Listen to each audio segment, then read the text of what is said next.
subscribe.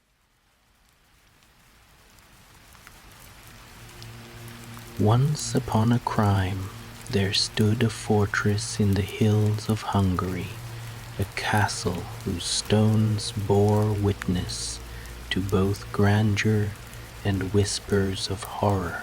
In the late 16th century, the kingdom trembled under wars with the Ottoman Empire, and nobility guarded their estates as if they were islands in a storm. Among these fortresses rose Chatica Castle, home to one of the most powerful women of her time, Countess Elizabeth Bathory. She was born in 1560, heir to one of the richest families in the land. Surrounded by privilege, she was taught languages, politics, and the craft of managing vast estates. Unlike most women of her time, she could read and write in several tongues. She stood at the heart of a society where nobility enjoyed unimaginable power, while peasants lived in misery.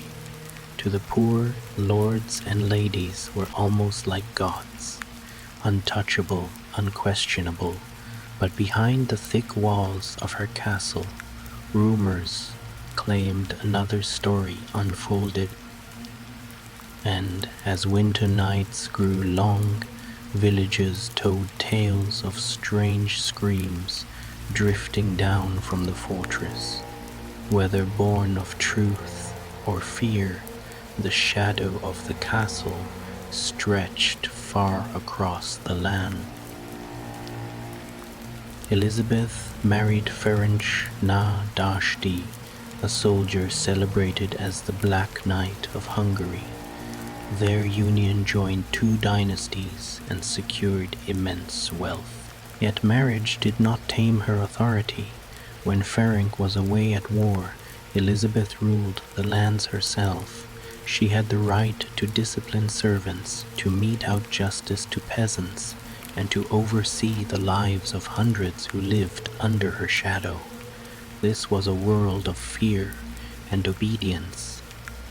Superstition mingled with faith, and the church was both protector and judge. Whispers of witchcraft and curses were part of daily life, especially for women whose behavior strayed from what society demanded. A noblewoman with sharp intellect, a commanding voice, and a reputation for cruelty stood out like a flame in the dark, and Elizabeth, the Countess, stood very tall indeed. Travelers passing through spoke of her sharp gaze, and of a household that seemed perpetually tense, where servants lowered their eyes, and silence weighed heavier than stone. It began with whispers, servants vanishing, young girls fleeing the castle, stories traded in hushed voices in the villages below. Some, said Elizabeth, temper was short, that she struck her maids in fury. Others spun darker tales, that she bathed in blood to preserve her youth, that her vanity turned into madness, and that hundreds of girls were lured into her halls only to disappear. The legend of the Blood Countess was born, but the truth remains tangled. Hungary in the early 1600s was a place of endless intrigue. Nobles envied each other, rivals schemed to claim lands, and the church sought to maintain its hold in a time of crisis.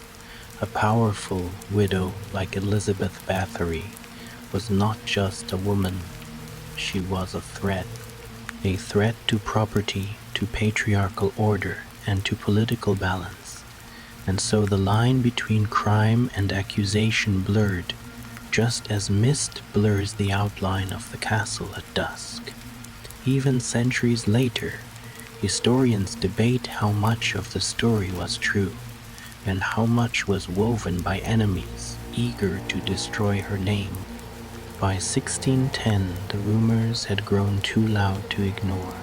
King Mat Yash of Hungary ordered an inquiry. Leading the investigation was Count György Torzo, a man with both loyalty to the crown and an eye on Bathory's inheritance. Witnesses came forward, more than 300 over the course of the trial.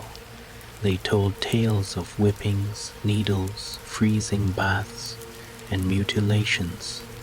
Servants claimed to have seen girls locked away. Others described hearing screams through the night. Some testimonies bordered on the fantastical, blood-drinking sorcery, the devil himself at her side. But in this spectacle of fear, truth was difficult to separate from gossip. Torture was used to extract confessions, and even Bathory's loyal servants turned against her, whether out of fear, pain, or the promise of mercy. And yet, through all this, one fact remained. Many young girls had disappeared, their absence undeniable, their families left grieving and silent. The halls of her castle, once symbols of nobility, became instead a theater of horror, whether real or imagined. Elizabeth Bathory herself was never truly placed on trial. As a noblewoman, her family shielded her from public humiliation. Instead, her servants were tried and executed. The Countess was declared guilty by decree, entombed alive within the walls of her own castle chambers. Windows were bricked, doors sealed, and only a small slit remained to pass her food. For 4 years she lived as a shadow in her stone prison, until death claimed her in 1614. She was buried quietly, as if the earth itself wished to hide her. But even in silence, her story grew louder. Villagers swore they saw lights in the bricked-up tower. Children whispered that the Countess walked still, her shadow moving behind stone, as if restless even in death. Was Elizabeth Bathory truly the most prolific female serial killer in history, as legend claims, or was she the victim of a conspiracy, her reputation smeared so her lands could be seized? Historians remain divided. Some point to the impossibility of the numbers, to the lack of physical evidence, to the political hunger of the crown. Others argue that cruelty did exist behind those walls, even if bloodbaths and sorcery were embellishments. What is certain is this: her tale became myth. She transformed from countess into monster, from ruler into nightmare. Her name joined the gallery of folklore's darkest figures, whispered beside vampires and witches, invoked as a warning of what happens when power festers in shadow. In this blurred space between fact and legend, Bathory became timeless, less a woman, more an eternal specter in the halls of European folklore. Fairy tales often promise closure, but this tale refuses to end. In the ruins of Shatitsa Castle, visitors still speak of strange sounds at night, of windows glowing though no fire burns inside. Her legend haunts books, plays, and films, stretching far beyond Hungary's borders. And in her story lies a mirror, a reflection of fear, misogyny, and the hunger for control that marked her world. A world where truth and legend entwined until no one could separate them. Elizabeth Bathory, Was she a bloodthirsty monster or a woman undone by rumor and power? Perhaps she was both. And so the tale closes as it began, with a castle wrapped in shadows, and a woman whose name lingers like a curse in the fog of history, once upon a crime.